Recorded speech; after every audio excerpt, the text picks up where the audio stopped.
कितनी सुस्त हो तुम। 5-6 साल इसी कक्षा में लगाओगी। निकल जाओ कक्षा से। शेखर ने नफरत से आर्या को डांटा तो वो रोते हुए कक्षा से बाहर चली गई। कल की पूरी रात शेखर ने ना उसे पढ़ने दिया था, ना सोने दिया था। उसे अपनी कामनाओं के आगे कुछ नजर ही नहीं आता था। वो जैसे ही कक्षा से बाहर निकली थी, उसे मतली होने लगी थी। फिर उसका सर चकराया और वो गिरकर बेहोश हो गई। शेखर ने भागकर उसे अपनी बाहों में उठा लिया था। कॉलेज में सभी आश्चर्यचकित थे, क्योंकि किसी को भी मालूम नहीं था कि वो पति पत्नी है। फिर वो उसे अस्पताल ले गया। डॉक्टर ने चेकअप किया। आपकी पत्नी 3 माह से गर्भवती है, लेकिन मुसलसल संबंध की वजह से 3 बच्चे। आर्य रसोई में खड़ी अपने लिए कॉफ़ी बना रही थी कि अचानक भारी कदमों की चाप ने उसे चौंका दिया। शेखर कब अंदर दाखिल हुआ उसे पता ही ना चला था। उसने मुड़कर देखना चाहा तो शेखर के कसरती वजूद ने उसे दीवार और अपने दरमियान हिसार में ले लिया। उसके चेहरे पर वही मखसूस करूद और आंखों में अजीब सी तपिश थी। आर्य ने घबरा कर अपनी नज़रें झुका ली। तुम्हें कितनी बार मना किया है कि इस कॉलेज में तुम्हारा जाना मुझे पसंद नहीं है। वहाँ लड़के और लड़कियाँ साथ पढ़ते हैं, और तुम्हारी ये छोटी सी शर्ट और खुले बाल मुझे पागल कर देते हैं। शेखर ने उसके कान के करीब झुककर सरगोशी की तो आर्या का दिल जोर जोर से धड़कने लगा था।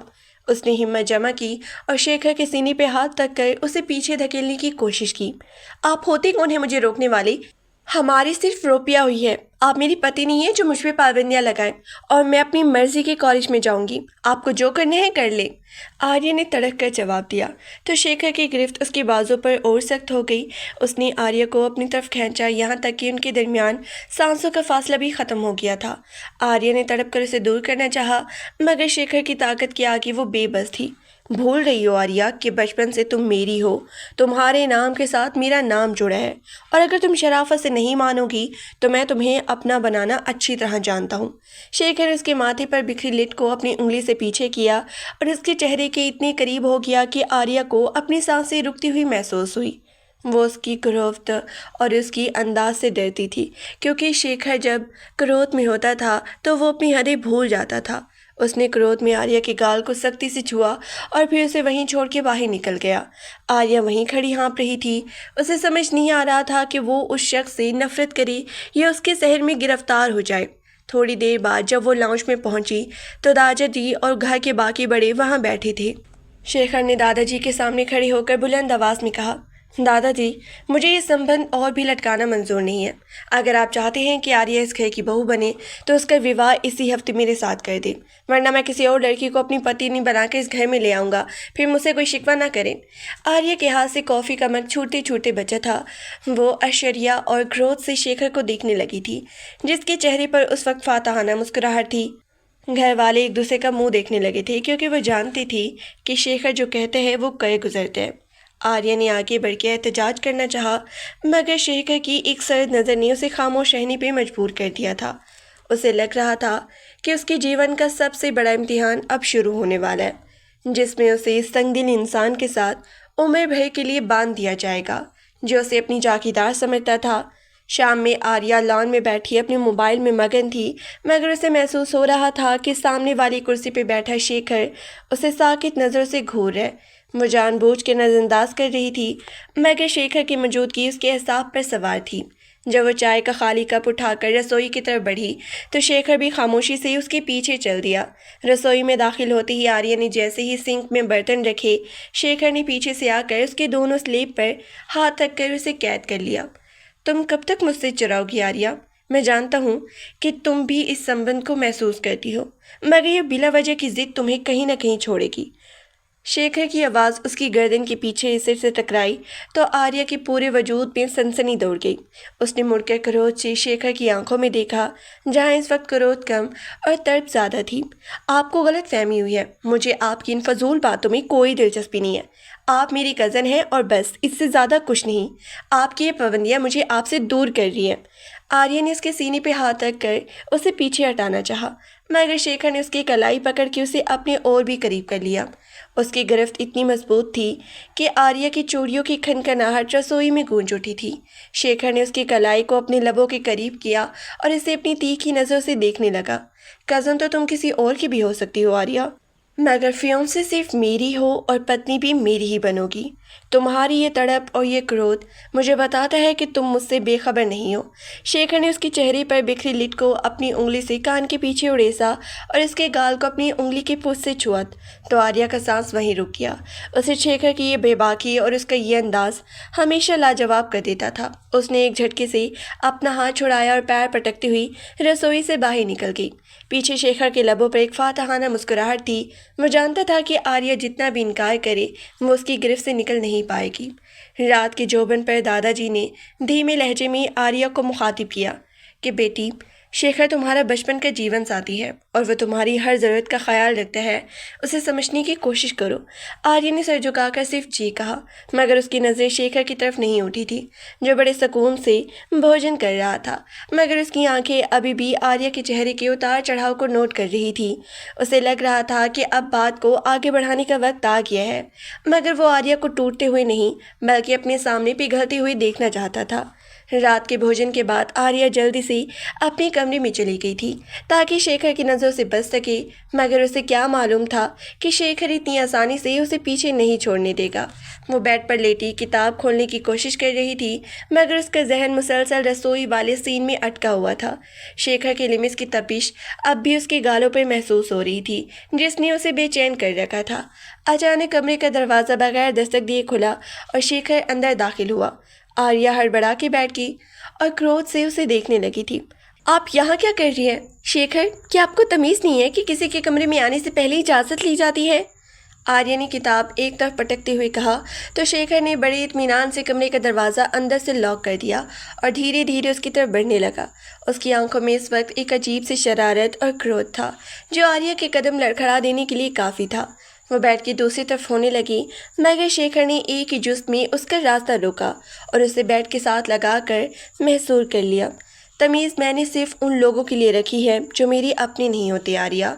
तुम तो मेरी हो, बचपन से मेरे नाम के साथ जुड़ी हो और अपने कमरे में आने के लिए मुझे किसी की इजाज़त की ज़रूरत नहीं है, ख़ास तौर पर तुम्हारी।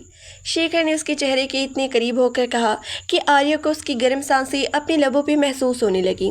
उसने शेखर के मजबूत कंधों पर हाथ रख कर उसे पीछे धकेलना चाहा, मगर शेखर ने उसके दोनों हाथ पकड़ के उसके सर के ऊपर दीवार के साथ जमा दिए। आर्या की हिम्मत जवाब देने लगी थी, उसका सांस फूलने लगा था। फिर वो शेखर की तीखी नज़रों की ताब ना लाते हुए आंखें मीच गई। छोड़े मुझे शेखर, आप बदतमीज़ी कर रहे हैं। मैं दादाजी को बता दूंगी कि आप मेरे साथ ज़बरदस्ती करते हैं। आर्या की आवाज़ कपकपा रही थी, मगर शेखर के लबों पर एक दिलकश मुस्कुराहट आ गई। शेखर ने धीमे लहजे में उसके कान में सरगोशी की। बता देना दादाजी को कि तुम्हारा होने वाला पति तुमसे प्रेम करता है और तुम्हें अपनी बाहों में भरने का अधिकार रखता है। आर्या, तुम जितना मुझसे दूर भागने की कोशिश करोगी, मैं उतना ही तुम्हारे करीब आऊँगा। तुम्हारी ये नफ़रत ही तो मुझे तुम्हारा दीवाना बनाती है। शेखर ने उसके गिरफ्त से एक आज़ाद हाथ किया और उसकी थोड़ी को पकड़ के उसके चेहरा अपनी तरफ मोड़ा। उसकी नज़रें आर्या के थरकते हुए लबों पर जमी थी। आर्या का दिल चाह रहा था कि वो उसे ज़ोर का थप्पड़ दे मारे, मगर शेखर की कुर्बत उसे बेबस कर रही थी। उसने एकदम से अपना चेहरा दूसरी तरफ कर लिया तो शेखर ने उसके हाथ की पुश्त पर एक हल्का सा बोसा दिया, जिसने आर्या को साकित कर दिया। शेखर उसे इसी हालत में छोड़ के पीछे हटा और गहरा सांस लेने लगा। कल कॉलेज के लिए तैयार रहना, मैं खुद को मैं छोड़ने जाऊंगा। और ख़बरदार जो किसी लड़के के साथ खड़ी होकर बातें की, वरना मेरा क्रोध तुम बर्दाश्त नहीं कर पाओगी। वो फातहाना अंदाज में कमरे से बाहर निकल गया और आर्या वहीं साकित रह गई थी।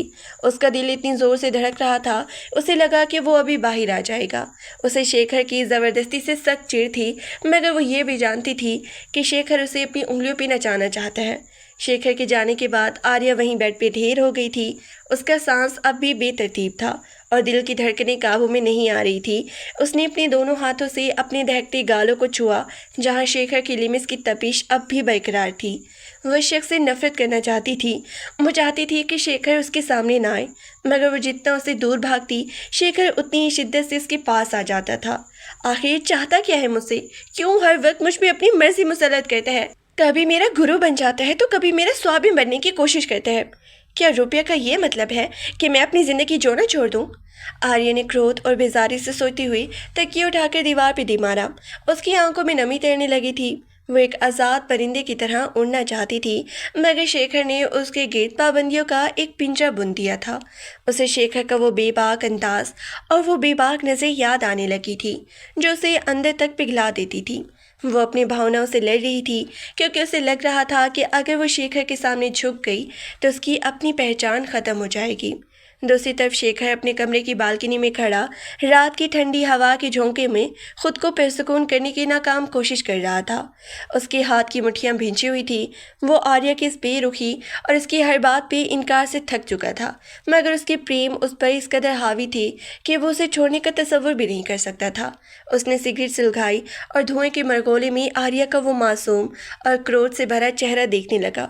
तुम नहीं जानती आर्या कि मैं तुम्हें किस कदर चाहता हूँ। मेरी ये सख्ती और ये पाबंदियाँ सिर्फ इसलिए है, मैं तुम्हें खोने से डरता हूँ। जब तुम कॉलेज में लड़कों के दरमियान हंसती हो तो मेरा जी चाहता है कि दुनिया की हर नज़र तुमसे हटाकर सिर्फ अपनी ज़ात तक महदूद कर लूँ। तुम्हारा ये इनकार मुझे जलाता है, मगर तुम्हारी ये खामोश तड़प मुझे तुम्हारा और भी दीवाना बना देती है। शेखर ने दिल ही दिल में एतराफ़ किया। उसके सीने में एक तेज सी उठी थी। वो जानता था कि वो आर्या के साथ ज़बरदस्ती कर रहा है, मगर उसके पास उसे पाने का और कोई रास्ता नहीं था। आर्या का बचपना और उसकी नादानी उसे हमेशा क्रोध दिलाती थी। वो चाहता था कि आर्या उसे एक मर्द की हैसियत से तस्लीम करे, उसे अपनी ज़िंदगी का महवर बनाए, मगर आर्या उसे सिर्फ एक बोझ समझती थी। शेखर ने सिगरेट का आखिरी कश लिया और उसे ऐश ट्रे में मसल दिया। उसकी आंखों में अब एक नया अज़म था। वो कल कॉलेज से उसे जिताने वाला था कि वो सिर्फ उसकी है, और इसे हकीकत से भागना अब आर्या के लिए मुमकिन नहीं रहा था। रात का पिछला पहर था, मगर इन दोनों की आंखों से नींद कोसों दूर थी। एक तरफ नफरत और आज़ादी की तड़प थी, तो दूसरी तरफ जुनून और बेपनाह प्रेम था। दोनों एक ही घर में होकर भी एक दूसरे से मीलों दूर अपनी अपनी भावनात्मक के समंदर में गोते खा रही थी। आर्या ने लाइट बंद कर दी थी, मगर अंधेरे में भी उसे शेखर की वो तीखी नज़रें अपनी ताकत में महसूस हो रही थी, जो उसे सोने नहीं दे रही थी। सूरज की पहली किरण ने जब आर्या के कमरे की खिड़की से अंदर झांका तो वो पहले ही बेदार हो चुकी थी। रात भर शेखर के लिमिस और उसकी तीखी बातों ने उसे सोने नहीं दिया था। उसने आईने में अपना चेहरा देखा तो आंखों के गिर्द हल्की उसकी बेख्वाबी की गवाही दे रही थी। उसने जल्दी से अपना कॉलेज का यूनिफॉर्म पहना और बालों को एक ढीले से जोड़े में बांध लिया। वो चाहती थी कि शेखर के उठने से पहले ही नाश्ता करके अपनी गाड़ी में निकल जाए, ताकि इसका सामना ना हो। जब वो लाउंज में पहुंची तो वहां का मंजर देखकर उसके कदम वहीं थम गई। शेखर बड़े इत्मीनान से अखबार हाथ में लिए डाइनिंग टेबल पर बैठा चाय की चुस्कियां ले रहा था। उसके बाल अभी भी गीले थे, जो उसके माथे पर बिखरे हुए थे, और सफ़ेद शर्ट के खुले कफ उसके बाजू की नुमाइश कर रही थी। आर्य ने गहरा सांस लिया और नजरें चुरा कर अपनी कुर्सी पर जा बैठी। सुबह बखैर। लगता है रात भर मेरी बातों ने तुम्हें सोने नहीं दिया, तभी तो इतनी जल्दी तैयार होकर नीचे आ गई हो। शेखर ने अखबार की ओर से उसे देखते हुए शरारत भरी लहजे में कहा। तो आर्या का पारा हाई हो गया, लेकिन वो खामोशी से अपने लिए ऑमलेट लेने गई थी। उसके हाथ कब कपा रहे थे। वो जानती थी कि शेखर उसे छेड़ने का कोई मौका हाथ से जाने नहीं देगा। मुझे आपकी फजूल बातों से कोई फ़र्क नहीं पड़ता। मैं तो बस कॉलेज के लिए जल्दी निकलना चाहती थी, क्योंकि आज मेरा एक अहम टेस्ट है और मैं किसी की वजह से लेट नहीं होना चाहती। आर्य ने कड़क लहजे में जवाब दिया तो शेखर ने अखबार मेज़ पर पटकर कुर्सी घुमाकर उसके बिल्कुल सामने हो गया। उसकी नज़रें आर्य के झुके हुए चेहरे का तवाफ कर रही थी। मुझसे कितना ही क्यों न तड़पाए, मगर उसे इस मासूमियत पर प्यार भी बहुत आता था। उसने मेज़ पर झुककर आर्य के करीब होते हुए धीमे लहजे में कहा, टेस्ट तो मैं तुम्हारा कॉलेज में लूँगा आर्या, अभी तो सिर्फ नाश्ते का वक्त है। और सुनो, अपनी गाड़ी निकालने की जहमत मत करना, क्योंकि आज से तुम मेरे साथ मेरी गाड़ी में जाओगी। ये दादाजी का हुक्म है और मेरा फैसला भी। आर्य ने हैरानी से सर उठाकर उसे देखा तो शेखर की आंखों में वही जुनून था जिससे वो डरती थी। उसने एहतजाज करना चाहा, मगर शेखर ने उंगली उठाकर उसे खामोश रहने का इशारा किया और अपनी चाय ख़त्म करके उठ खड़ा हुआ। आर्या को लग रहा था कि उसका दम घुट रहा है। वो अपनी मर्जी के खिलाफ शेखर के पीछे पीछे गाड़ी तक आ गई थी। शेखर ने गाड़ी का दरवाज़ा खोला और आर्या को अंदर बैठने का इशारा किया। जैसे ही आर्या अंदर बैठी, शेखर ने खुद ड्राइविंग सीट संभाली और गाड़ी की रफ्तार यकदम तेज़ कर दी। आर्या ने डर कर हैंडल पकड़ लिया था। उसका दिल ज़ोर ज़ोर से धड़क रहा था। शेखर जानबूझकर गाड़ी तेज़ चला रहा था ताकि आर्या को डरा सके। शेखर, आहिस्ता चलाए प्लीज़, मुझे डर लग रहा है। आप पागल हो गए क्या? आर्या ने चीख कर कहा तो शेखर ने अचानक एक जोरदार ब्रेक मारी जिससे आर्या का सर डैशबोर्ड से टकराते टकराते बचा था। शेखर ने फौरन अपनी जगह से झुककर आर्या को अपनी तरफ खींचा और उसके इतने करीब हो गया कि उन दोनों के माथे एक दूसरे से टकरा गए। डर लग रहा है आर्या, तो मेरी बात मानना सीख लो। कॉलेज में किसी लड़के के करीब जाने से पहले इस डर को याद रखना, क्योंकि अगर मैंने तुम्हें किसी और के साथ हंसते हुए देख लिया तो मैं उससे भी ज़्यादा खतरनाक हो सकता हूँ। तुम सिर्फ मेरी हो और ये बात अपने जहन में बिठा लो। शेखर की आवाज़ में एक ऐसी तपिश थी कि आर्या का पूरा वजूद पिघलने लगा था। फिर उसकी आंखों से एक आंसू निकलकर शेखर के हाथ पे गिरा था। शेखर ने वो आंसू अपनी उंगली से पोंछा और उसके गालों को सख्ती से सहलाने लगा। आर्या के इस अंदाज के सामने हमेशा की तरह बेबस हो गई थी। उसे समझ नहीं आ रहा था कि वो इस शख्स से भागे या उसकी आगोश में पनाह ले ले। कॉलेज की पार्किंग में गाड़ी रुकते ही आर्या ने एक लम्हा ज़ाये के बगैर दरवाज़ा खोला और तकरीबन भागते हुए अपनी कक्षा की तरफ बढ़ गई। शेखर ने भी उसे रोकने की कोशिश नहीं की, बल्कि अपनी कलाई पर बंधी घड़ी देखते हुए एक गहरा सांस लिया। उसके चेहरे पर अब वो खुशी नहीं थी, बल्कि एक संजीदा प्रोफेसर का अक्स था जो अपने तलबा के लिए निहायत सख्त गिर माना चाहता था। आर्या कक्षा में पहुंची तो उसकी सहेलियां मरियम और सना उसे देखकर चौंक गई। आर्या, तुम इतनी परेशान क्यों हो और तुम्हारी आंखें लाल क्यों हो रही हैं? मरियम ने उसका हाथ थाम कर पूछा तो आर्या का जब जवाब दे दिया, वो एक दरिंदा है मरियम, उसे बस मुझे तड़पाने में ही सुकून मिलता है। वो हर वक्त मुझ पर पहरा बैठाता है जैसे मैं उसकी गुलाम हूँ। आर्या ने दबी दबी आवाज़ में रोते हुए कहा। वो अपनी सहेलियों को ये नहीं बता सकती थी कि वो दरिंदा उसका होने वाला पति है और इस घर में रहता है। अभी वो बातें कर ही रही थी कि शेखर कक्षा में दाखिल हुआ। पूरे हॉल में सन्नाटा छा गया था। अंदर आते ही शेखर की नज़रें सीधे आर्या पे पड़ी, जो अभी भी अपनी सहेलियों के झुरमुट में बैठी आंसू पोंछ रही थी। शेखर ने डाइस पर फाइल पटक दी, जिसकी आवाज़ से आर्या उछल पड़ी थी। मिस आर्या, क्या आपको लगता है कि ये कॉलेज आपकी सहेलियों के साथ गपशप मारने की जगह है? अगर आपको पढ़ने में दिलचस्पी नहीं है तो आप कक्षा से बाहर जा सकती है। शेखर की गरजदार आवाज़ ने आर्या के तन बदन में आग लगा दी थी। वो हक्का बक्का उसे देखने लगी थी। वही शख्स जो चंद मिनट पहले गाड़ी में उसे अपने प्रेम के यकीन दिला रहा था, अब सबके सामने उसे जलील कर रहा था। आर्या हिम्मत जमा करके खड़ी हो गई थी। सर, मैं बस अपनी दोस्त से बात कर रही थी, मेरा मकसद डिस्टर्ब करना नहीं था। उसकी आवाज़ कपकपाई तो शेखर का पारा और हाई हो गया। खामोश, बिल्कुल खामोश। मैं यहाँ आपकी सफाइयाँ सुनने नहीं आया हूँ। खड़ी हो जाओ अपनी सीट पर और पूरी कक्षा के दौरान आप बैठेंगी नहीं। शायद इसी तरह आपकी नज़्म ज़ब्त का एहसास हो जाएगा। शेखर ने निहायत सफाके से कहा तो पूरी कक्षा में चहमगोयाँ शुरू हो गई। आर्या की आंखों से गर्म आंसू टपक कर उसकी किताबें गिरने लगी थी। वो अपनी तौहीन पर तिलमिला के रह गई थी। शेखर ने लेक्चर देना शुरू कर दिया, मगर उसकी अपनी नज़रें बार बार आर्या के उस झुके हुए सर और लरसते वजूद पे जा रही थी। उसे अंदर ही अंदर एक अजीब सी तकलीफ़ हो रही थी। वो उसे तकलीफ़ देकर खुद भी सुकून में नहीं था, मगर उसका जुनून उसे मजबूर कर रहा था कि वो आर्या को इतना तोड़ दे कि वो खुद चलकर उसकी पनाह में आ जाए। कॉलेज से वापसी का सफ़र खामोशी में गुजरा था। घर पहुंचते ही आर्या अपने कमरे में बंद हो गई थी और फूट फूट के रोने लगी थी। उसे लग रहा था कि शेखर उसे जीते जी मार देगा। शाम को जब सब लाउंज में जमा हुए तो शेखर ने मौका देकर एक धमाका खेज बात छेड़ दी। दादाजी, मैंने सोचा है कि अब मज़ीद इंतज़ार का कोई फ़ायदा नहीं है। आर्या का बचपना ख़त्म होने का नाम नहीं ले रहा और मैं चाहता हूँ कि अब हमारा विवाह अगले हफ्ते ही कर दिया जाए। मुझे ख़ानदान की बातें सुनकर बेजारी होती है। शेखर ने बड़े ठंडे लहजे में कहा तो आर्या जो अभी वहाँ आई थी साकित रह गई। उसका रंग सफ़ेद पड़ गया। कभी नहीं दादाजी, मैं इस शख्स से विवाह नहीं करूँगी। ये एक जल्लाद है, ये मुझे कभी खुश नहीं रख सकता। आर्या ने चीख कर कहा तो शेखर ने सोफे से उठकर उसका रास्ता रोका और सबके सामने उसके शाने पकड़ के उसे झंझोड़ा।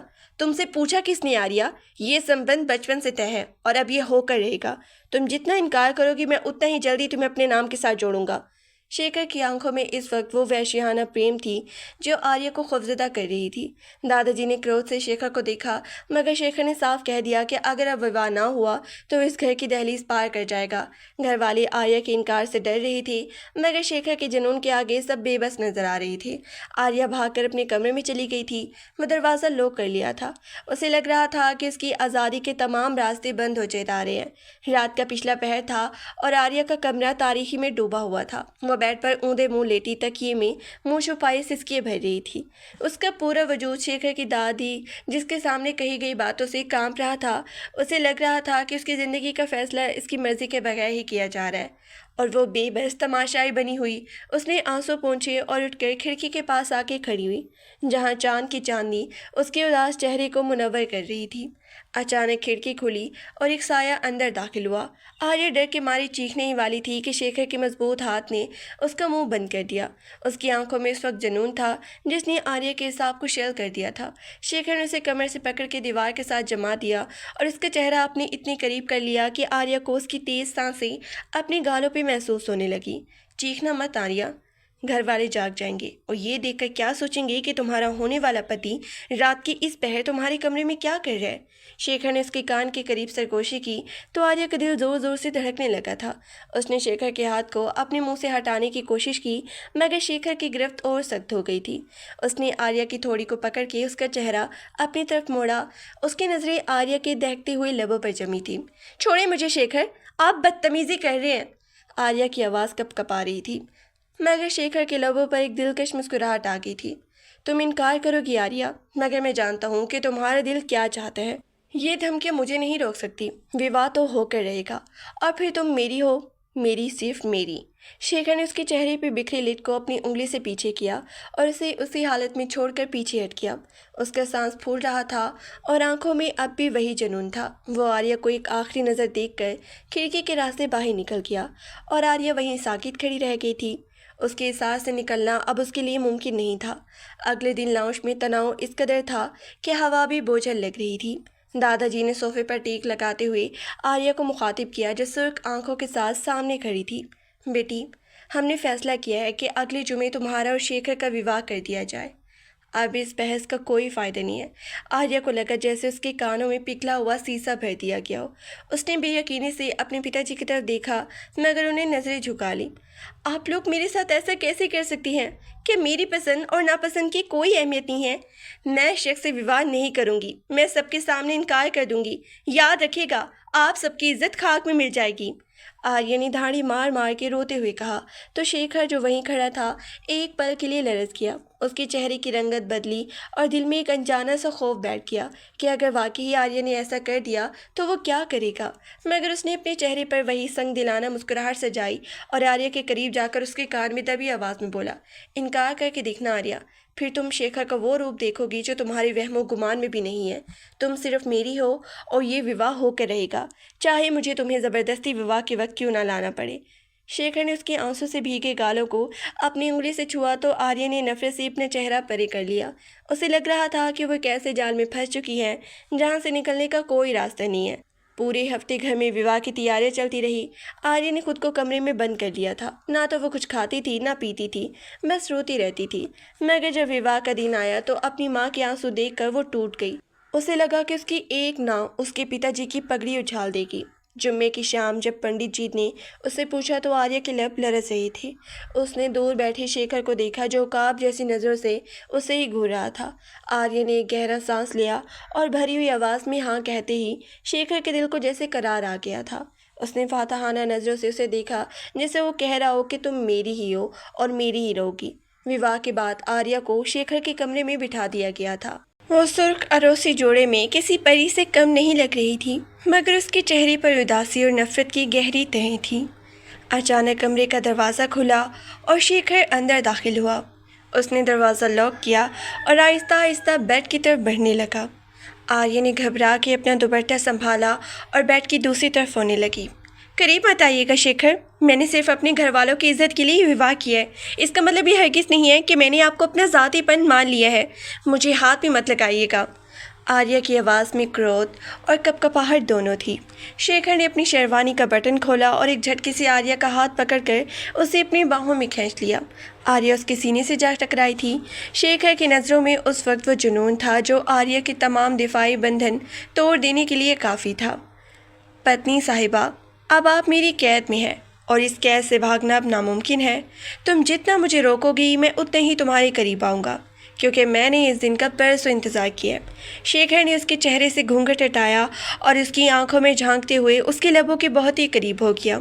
आर्या ने उसे पीछे धकेलने की कोशिश की थी, मगर शेखर ने उसके दोनों हाथ उसकी कमर के पीछे जकड़ लिए थे और उसे ज़बरदस्ती अपनी गिरफ्त में ले लिया था।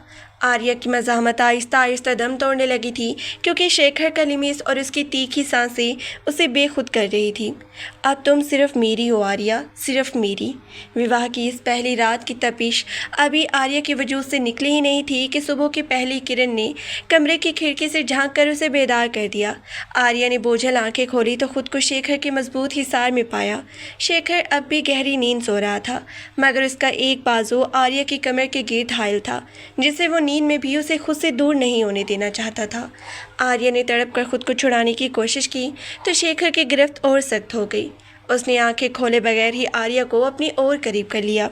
इतनी जल्दी क्या है पत्नी जी, अभी तो हमारी ज़िंदगी की पहली सुबह है, थोड़ी देर इसी तरह मेरे पास रहो। शेखर ने अपनी शौक आवाज़ में उसके कान के पास सरगोशी की तो आर्या का चेहरा क्रोध और शर्म से तिमतमा उठा। उसने पूरी ताकत लगाकर उसे पीछे धकेला और बेड से नीचे उतर गई। आपको शर्म आनी चाहिए शेखर, आपने मेरी मर्ज़ी के खिलाफ मुझ पर अपना अधिकार जताया। मैं आपसे नफरत करती हूँ और हमेशा करती रहूँगी। आर्या ने बिखरे बालों को संवारते हुए कहा तो शेखर बेड पर टेक लगाकर बैठ गया। उसके चेहरे पर एक फातहाना मुस्कुराहट थी। वो आर्या के क्रोध से भरे चेहरे को देखने लगा था। नफरत और प्रेम में एक बाल बराबर का भी फासला होता है आर्या, और तुमने रात को मेरी बाहों में दम तोड़ दिया था। अब तुम मुझसे ज़्यादा दूर नहीं रह सकोगी। जाओ, तैयार हो जाओ, आज हमारा विवाह संपर्व है और मैं चाहता हूँ कि मेरी दुल्हन सबसे ज़्यादा खूबसूरत लगे। विवाह समारोह की तकरीब में आर्या किसी अप्सरा से कम नहीं लग रही थी। सुनहरे रंग की भारी मैक्सी में उसका सरापा कयामत ढहाने लगा था, मगर उसकी आंखों की वीरानी कोई नहीं पढ़ सकता था। शेखर काले रंग के 3 पीस सूट में निहायत वजीहा लग रहा था। वह स्टेज पर बैठा मुसलसल आर्या का हाथ थामे हुए था। आर्या ने कई बार अपना हाथ छुड़ाने की कोशिश की, मगर शेखर ने सबके सामने उसकी हथेली को दबाकर उसे खामोश रहने का इशारा कर दिया था। मेहमानों के सामने वो एक आइडियल जोड़ा लग रहे थे, मगर उनके दरमियान अल्फाज की जो जंग छिड़ी थी वो सिर्फ वही जानते थे। सब देख रहे आर्या, थोड़ी सी मुस्कुराहट अपने लबों पे सजा लो, वरना लोग समझेंगे कि मैंने तुम्हें अगवा करके यहाँ बिठाया है। शेखर ने उसके पान में झुक के कहा तो आर्या ने ठीक ही नजरों से उसे देखा और दांत पीसते हुए बोली, आपने अगवा ही तो किया है। मेरी खुशियों को, मेरी मर्जी को आपने अपने पाँव तले रोन दिया है और आप अपने चाहते हैं कि मैं मुस्कुराऊँ। विवाह समारोह के बाद घर वापसी पर शेखर का रवैया और भी जारहाना हो गया था। वो कमरे में दाखिल होते ही आर्या की तरफ बढ़ने लगा था।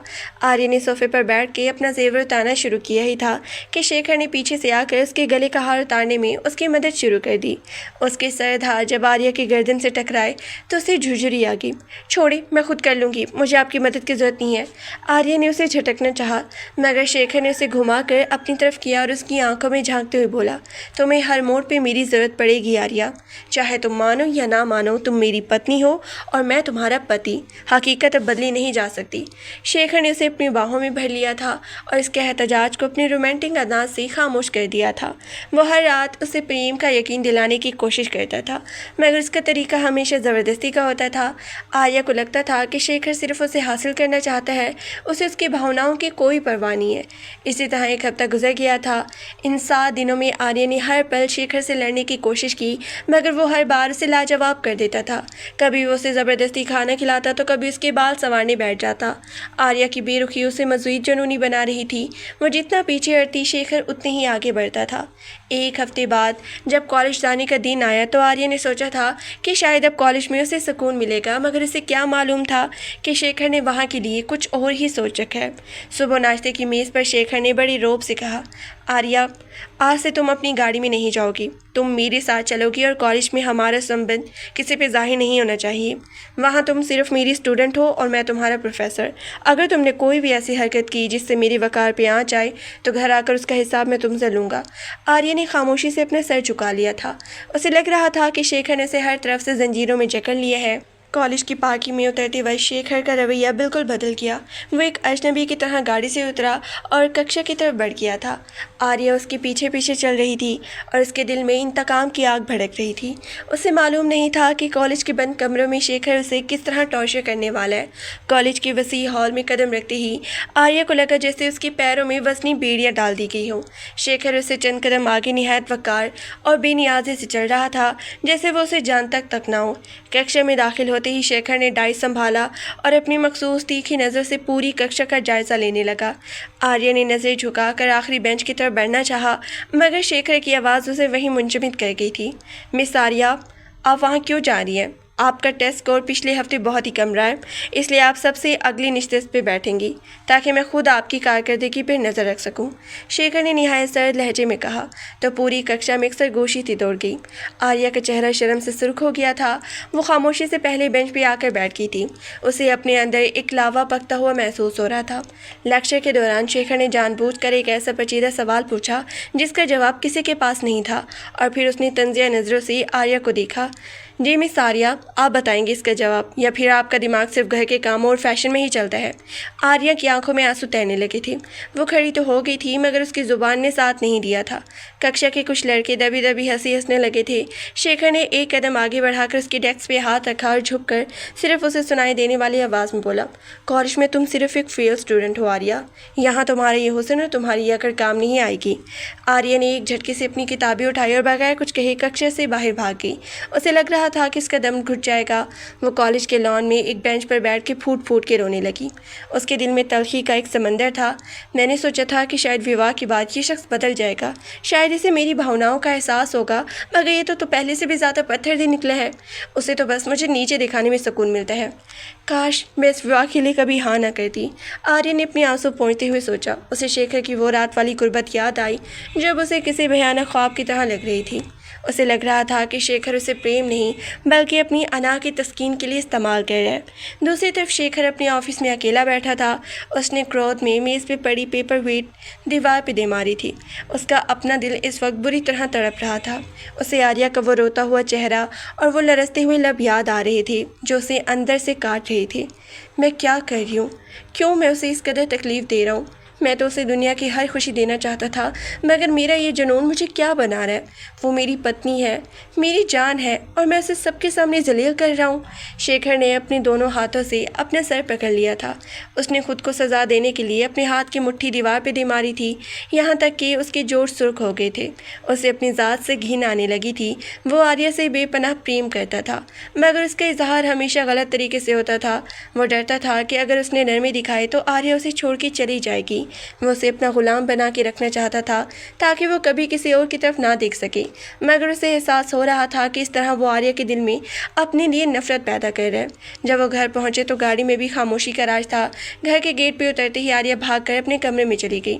शेखर ने एक लंबा सांस लिया और कमरे की तरफ बढ़ा जहाँ उसे एक और जंग का सामना करना था। रात को जब वो कमरे में दाखिल हुआ तो वो खिड़की के पास खड़ी बाहर अंधेरे को घूर रही थी। शेखर ने खामोशी से पीछे आकर उसे अपनी बाहों में भर लिया। मुझसे दूर हट जाएं शेखर, आपको कोई अधिकार नहीं है मुझे छूने का। आप तो मुझे सबके सामने जलील करना अपना अधिकार समझती हैं ना, तो अब यहाँ क्या लेने आए हैं? आर्या ने तड़प कर खुद को छुड़ाना चाहा, मगर शेखर ने उसके कंधों पे अपना सर रख दिया और उसके कान के पास निहायत धीमे और टूटे हुए लहजे में बोला, आर्या मैं क्या करूं? मैं तुम्हें किसी और के साथ नहीं देख सकता। जब वो लड़के तुम्हें देखते हैं तो मेरा जी चाहता है कि मैं उनकी आंखें निकाल दूं। मैं तुम्हें तड़पाता हूँ क्योंकि मैं खुद तड़प रहा हूँ, मुझे माफ़ कर दो, मगर मैं तुम्हें खुद से दूर नहीं कर सकता। शेखर ने उसे घुमा के अपनी तरफ किया और उसकी आंखों में देखा जहाँ क्रोध कम और इल्तिजा ज़्यादा थी। आर्या का दिल एक पल के लिए पिघला, मगर फिर उसे कॉलेज वाली तौहीन याद आ गई। उसने शेखर को पीछे धकेला, मगर शेखर ने उसे फिर से अपनी गिरफ्त में ले लिया और इस बार उसका अंदाज पहले से ज़्यादा जुनूनी था। वो उसे ये जिताना चाहता था कि चाहे कुछ भी हो जाए वो उसे कभी नहीं छोड़ेगा। आर्या की मज़ाहमत एक बार फिर शेखर के लिमिट्स के आगे ढेर होने लगी थी। वक्त गुजरता जा रहा था और यूं ही 3 माह का अरसा गुजर चुका था, मगर आर्या के लिए हर दिन एक नई आजमाइश बनकर आता था। शेखर की प्रेम अब एक जुनून की शक्ल इख्तियार कर चुकी थी। वो उसे एक पल के लिए भी खुद से दूर नहीं देखना चाहता था। रात भर वो उसे अपनी बाहों के हिसार में रखता, उसे पढ़ने देता, न सोने देता। आर्या की आंखों की गिरठ हल्की उसकी जिस्मानी और जहनी थकन का पता दे रही थी। वो अंदर ही अंदर टूट रही थी। उसे लग रहा था कि शेखर की ये ज़बरदस्ती की कुर्बत उसे निगल जाएगी। कॉलेज के हॉल में कदम रखते ही आर्या को चक्कर आने लगे थे। उसका जी मतला रहा था, मगर शेखर की सख्त नज़र उसके ताक़ुब में थी। वो डाइस पे खड़ा अजनबियों की तरह उसे घूर रहा था, जैसे वो उसकी पत्नी नहीं बल्कि उसकी सबसे बड़ी दुश्मन हो। जिस कदर आप सोचते हैं 5-6 साल इसी कक्षा में लगाएंगी, निकल जाएं कक्षा से। शेखर ने निहायत नफरत और हकारत से आर्या को डांटा तो पूरी कक्षा के सामने उसकी तजलील होगी। आर्या ने लरसते हाथों से अपनी किताबें समेटी और रोते हुए कक्षा से बाहर निकल गई।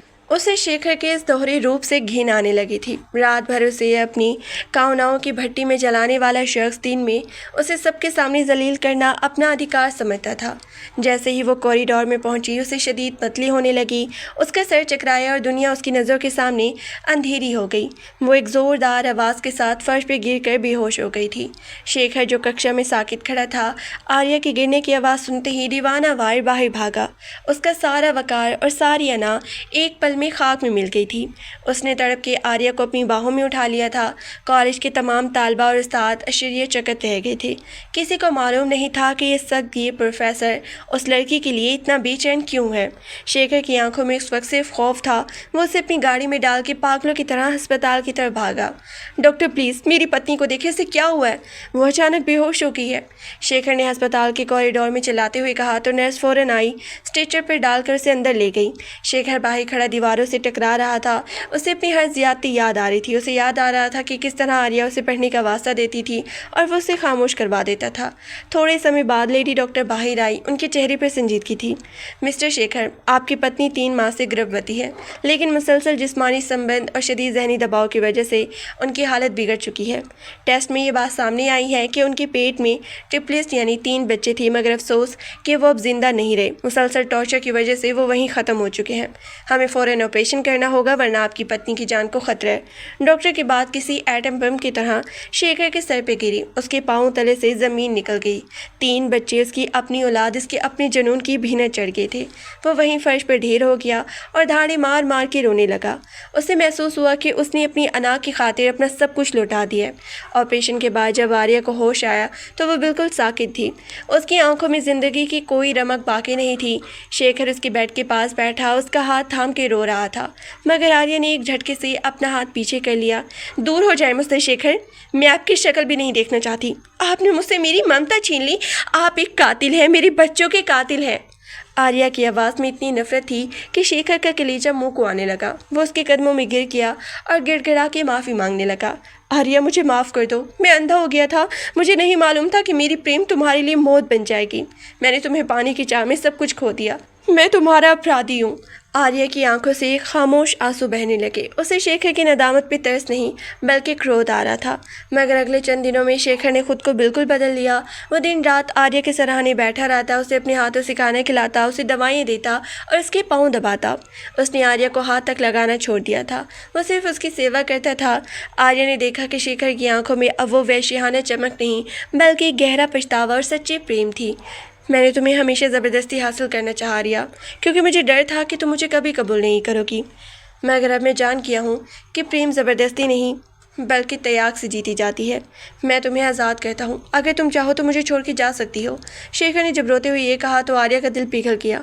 उसे एहसास हुआ कि शेखर जितना भी बुरा था मगर वो उससे सच्ची प्रेम करता था। उसने शेखर का हाथ थाम लिया और धीमी लहजे में कहा कि मैं आपको माफ़ करती हूँ शेखर, मगर अब हमें एक नई ज़िंदगी शुरू करनी होगी जहाँ कोई ज़बरदस्ती न हो।